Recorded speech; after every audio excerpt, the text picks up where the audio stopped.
Hello दोस्तों, नमस्ते, प्रणाम। मैं रीना भार्गव, मेरे यूट्यूब चैनल में आप सभी का स्वागत है। और मैं माया भारती, हमारे यूट्यूब चैनल में आप सभी लोगों का स्वागत है। और छोटा सा कजरी गीत है, आप लोग फुल वॉच में सुनिएगा। फुल वॉच में सुनेंगे तभी मज़ा आएगा। आप लोग गाना को भगा भगा के मत सुनिएगा, पूरा लास्ट तक देखिएगा जरूर। सावन मास महीना बीती गई ना, हरि दिन भेजन पतिया। अरे सावन मास महीना बीती गई ना, हरि दिन भेजन पतिया। संवलिया हरि दिन भेजन पतिया। संवलिया हरि दिन भेजन पतिया। सोने की थारी मजेवाना बनावली, सोने के थाली मजेवाना बनावली।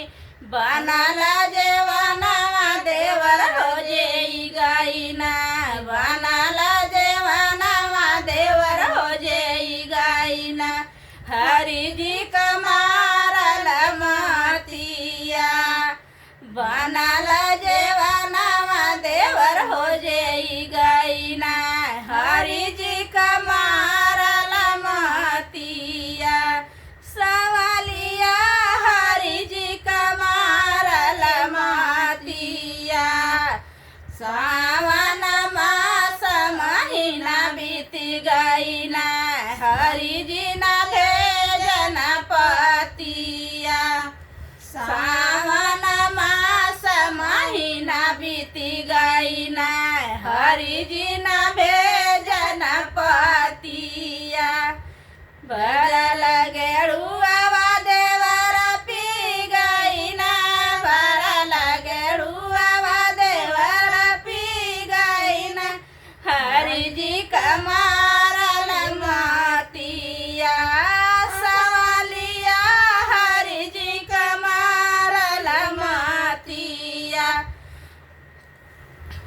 बरल गेरुआ देवर हो पी गई ना, हरि जी कमारल मतिया। सावन मास महीना बीती गई ना, हरि जी न भेजन पतिया। अरे सावन मास महीना बीती गई ना, हरि जी न भेजन पतिया। बीर लवंगा इलाची कबीरवा जोरवली, लवंगा इलाची कबीरवा जोरवली। बनल बिरउआ देवर हो कुची गई ना, बनल बिरउआ देवर हो कुची गई ना। हरि जी कमारल मतिया। संवलिया हरि जी कमारल मतिया। अरे सावन मास महीना बीती गई ना, हरि जी न भेजन पतिया।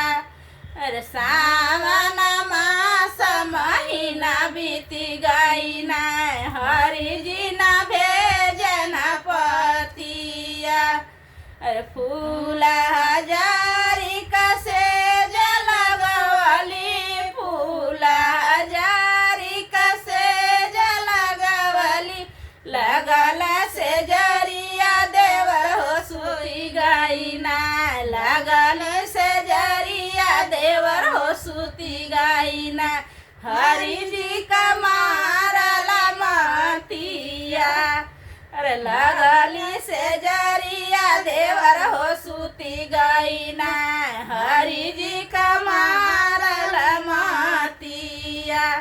संवलिया हरि जी कमारल मतिया। सावन मास महीना बीती गई ना, हरि जी न भेजन सावन मास महीना बीती गई न हरि जी न भेजन पतिया। हाँ तो आधा महीना बीत गया।